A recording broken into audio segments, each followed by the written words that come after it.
Hello everyone, I'm Antom64, And I'm Datai. and welcome to the Hellfire Comms playthrough of Super Mario 3D Land. So, Super Mario 3D Land is basically the first 3DS Mario game that tries to blend the 2D Super Mario Land games from the Game Boy era and kind of the Galaxy kind of gameplay from the Wii to mixed results. Bit of a new Super Mario Bros. Twist thrown in there as well. Right? Something like that. And I think it worked out overall pretty well, you know? I think it's a good game, a tad on the forgettable side though. I would say there isn't much that sticks with me, but it's fun while I'm playing.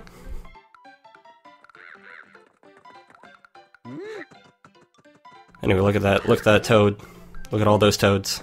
Nintendo have really taken a liking to the Toads over the past few years. I hear the latest Paper Mario game is just full of them. Yeah, see, I liked them before they were cool. You goddamn Mario hipster. Anyway, Princess Peach is kidnapped. What a surprise. What are we gonna do? You know, I don't have a problem with that kind of plot device, but you think they could find, like, a new thing to get Mario started on an adventure. Yeah, we could kidnap somebody else. Kidnap Luigi. I mean, he goes missing in most of these 3D games nowadays. Okay, explain a bit about the core gameplay for us, please.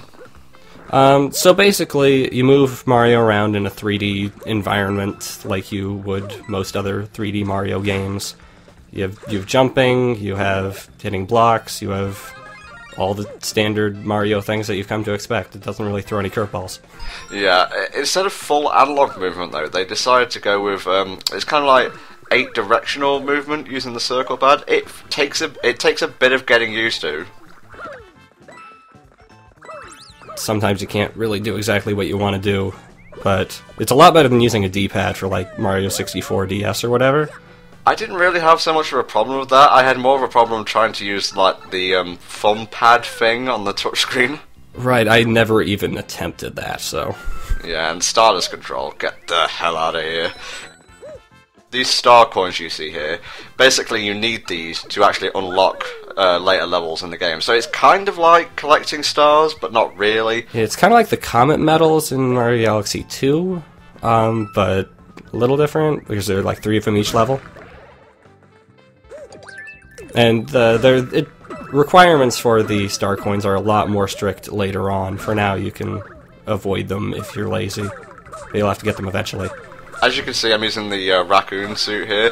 Nintendo, for some reason, decided to model the whole game's aesthetics after after Super Mario Bros. 3, you know, with like the leaves and whatnot. Well, it's 3D Land, so clearly I had to choose Mario 3. But yeah, you got all those like colored blocks, you have the Tanooki suit, you have a couple other things later on, some musical stuff going on. Definitely, yeah. Going back to the whole subtitle thing, I thought it would take a bit of Land's gameplay style, but no, it's mostly New Super Mario Bros. Meets 3, with a bit of Galaxy thrown in. Right, I never played the Land games back in the day, so I'm not sure I would even recognize gameplay elements, but the levels are certainly more linear than other 3D Mario games, so you could say that is sort of a reference.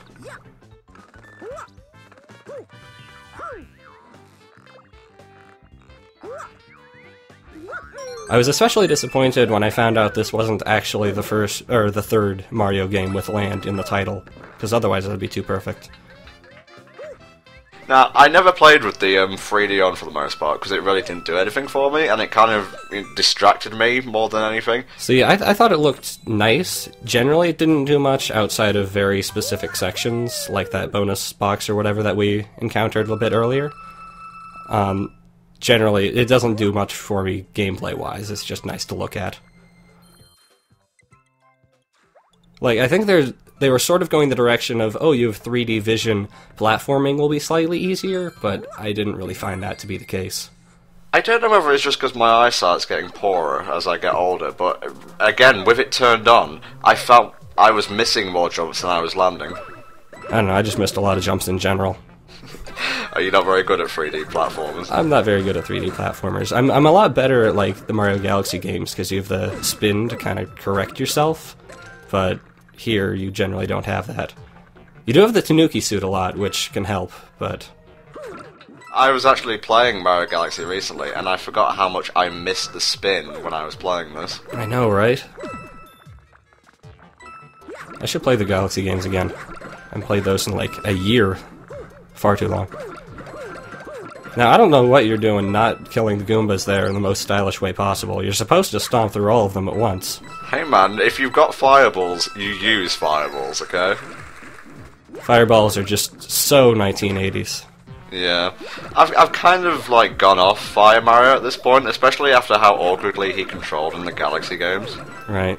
Well, I should note that those Koopas there, rather, do have an infinite life glitch associated with them. If you constantly stomp a shell between your feet and the wall, you can rack up a combo and just get infinite lives. Just like in the classic games. Right. And since it's in the second level, you should never ever have troubles with lives in this game. Well, for the first half of this game, you shouldn't really have problems with lives.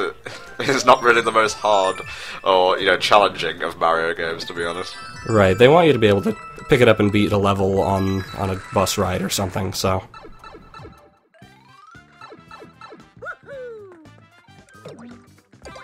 Now, what's the deal with the flagpoles? Can you explain that a bit? There's a certain point in the game where you will need to have collected all gold flagpoles. Like, if you land on the top just here, you will get the gold flagpole instead of the regular one. And honestly, this is why you should always be wearing the raccoon suit, because I found, just due to the controls and whatnot, it's kind of hard to jump onto the top of a flagpole sometimes. Right, and they do make it more difficult for you later on with certain obstacles. Yeah, most of the time it's not as simple as just ride a platform up and then, do a long jump onto the top of the flagpole.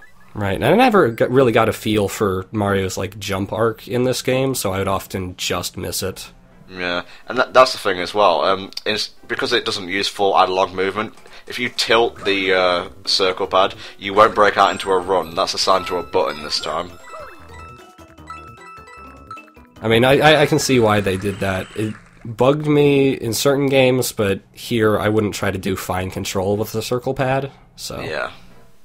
Now, the mystery boxes are pretty cool, because I think they appear at random, more so if you street pass with people. Right, I think if you meet somebody on Street Pass, you're guaranteed to get one. They might just respawn randomly otherwise. I don't really know. But they're, I don't think they're a reliable source of power-ups, but they're certainly appreciated.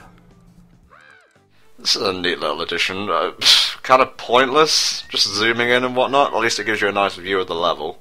Right, it lets you scout out things in the future, so I guess if you're trying to plan things, which I don't know why you would. The draw distance isn't really well enough, or far enough, to see all the star coins and stuff, so you can't really see where you're going, but... It's a very tricky mechanic, though, because sometimes you will need to use it to spy a Toad, or he won't throw out a star coin. Right, he's a greedy little jerk like that. Yeah. Calm down there, Mario, Jesus. That's a lot of coins right there. Have you played New Super Mario Bros. 2? No, I have not. I have been rather sparing on my purchases recently. Personally, I just don't really see the point of it. It just looks like New Super Mario Bros. With lots of coins, and if we're at the point, we're probably not going to cover New Super Mario Bros. 2, so I'll say it here. If we're at the point where coins are like a bullet point on the back of a box for a Mario game, there needs to be some serious innovation in the series. I mean, I heard Mario Brothers U was, good, but also not very innovative. Yeah. Ooh, look at that psychedelic note block there. Note blocks were, I think, Mario 3 reference again? And then psychedelic ones shoot you off into the sky, way up high. Yeah, star coins can be hidden here as well. And I noticed watching through the videos, most of the time they just give you invincibility to kill things when you get sent up like that. It's more of a chill-out area than anything. I do overall like this area having kind of the downward descent kind of feel rather than a super flat level like a lot of the levels.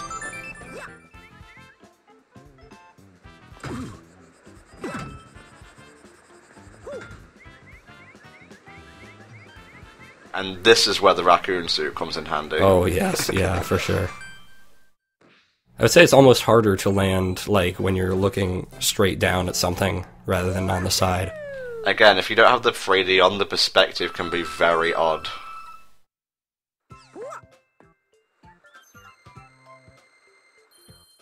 Now, there's a black question box up here. I think this is our first time when we need a certain number of star coins to unlock the level.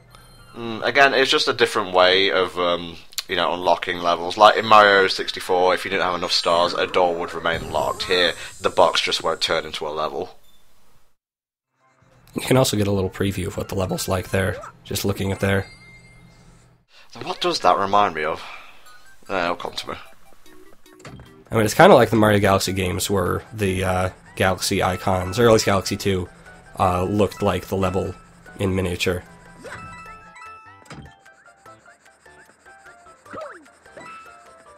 So this one's based around these, like, I don't know what I want to call them, directional platforms? Something like that.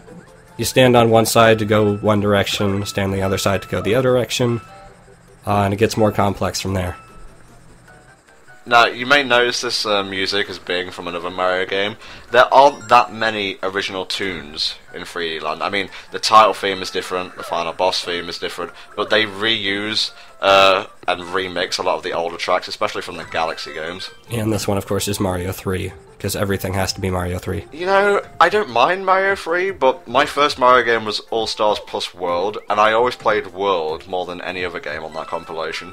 See, my first Mario game was 64, so I liked Galaxy 2.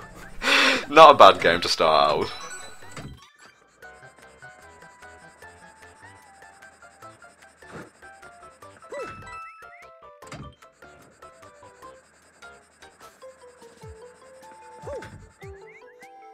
So there are mystery boxes in levels themselves. There won't always be star coins inside, but it's worth investigating because you get loads of coins, power-ups and whatnot. Although, to be honest, if you have a raccoon suit and a leaf in reserve, you don't really need any other power-ups. Unless you're bad and just keep getting hit like I do. But really, having a raccoon suit lets you skip so much of so many levels and makes things so much easier. They become noticeably more sparing with them later on.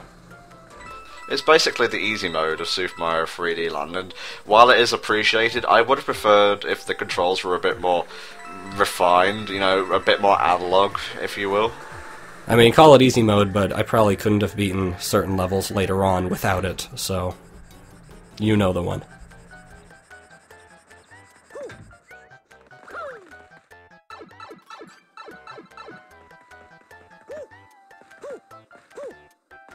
And one last way to work in the directional platform automatic conveyor thingy.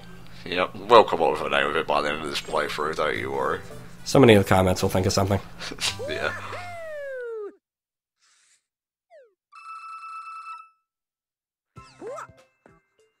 So next up we have shroom houses, which I think are like mystery boxes, but without even pretending to have a challenge in them.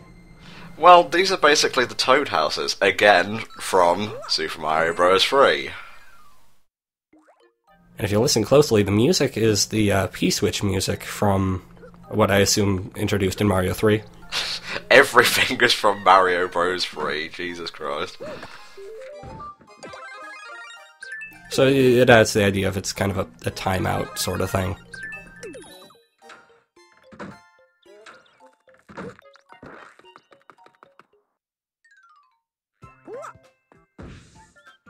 And then at the end of each world, you'll have some sort of final boss-ish level. Sometimes it's a Bowser Castle, sometimes it's something else. But they're usually my favorite levels in the world, I've noticed. They are pretty well designed, yeah. I especially like the castle levels, because I think they have the strongest aesthetic in the game, because they're like cool music that I honestly would love to hear orchestrated. Like there's lava, and there's fire, and evil things. It just looks great. It reminds me of something from Galaxy, because the Bowser levels in Galaxy were probably some of the best in the franchise. I love that they're all destroyed, too. Look at that. Well, it's probably just in the process of building them, and then Mario comes along and is like, fucks everything up. And these levels feature the return of most of Bowser's kind of classic baddies. We've got Podoboos there, we've got Dry Bones, which are jerks. We've got Hammer Brothers, which anyone who's played Mario 1 has nightmares about. Oh god, don't remind me of Hammer Bros, especially from the perfect run in Galaxy 2. Oh dear. I nearly had a heart attack upon completing that challenge. Right, that probably took me, I don't know, 5 hours to beat. And yet I didn't have a Tanooki suit to make things easier. True. Now, we haven't brought this up yet, but if you look in the top right, there's a countdown timer. Unless you're playing one of the time challenges, it really doesn't hinder you that much. Right, it'll add to your score a little bit at the end of the level if you beat things quickly, but if you are having trouble with the timer, something's wrong. Yeah, it just adds to the whole, like, linearity of things. It didn't really sit well with me at first, then I just kind of, like, got over it and just, you know, played the game for what it was rather than what it could have been. Yeah, I guess part of the idea is that it forces you to keep moving rather than waddling around looking for star coins for the entire thing, and keeps you, like, energized, but I don't know. Anyway, there's Bowser, making trouble. These are probably my favorite parts of my favorite levels. You gotta keep moving, gotta keep dodging his fireballs. Bowser looks great in this game. Oh yeah, he does. Especially like his new tail. It's a great fashion decision there. Well, as you will see, this may be an imposter. What? Impossible. A ruse. He has spikes on his tail, that's hilarious. Why install a self-destruct... whatever, you know. Been like 20 years now. You think he'd learn? Yeah, that's a reference to Mario 1, of course, where you have to kind of run under him and hit a hammer to launch him into the lava. Wasn't it an axe? An axe, whatever. I never beat that game either. I wasn't very good at the old 2D Marios, apart from World. And then, you have an extra special big flag. Oh yes, and these look especially nice when all lit up and golden. And there you go, World 1 of Super Mario 3D Land complete. Excellente. Confetti and everything.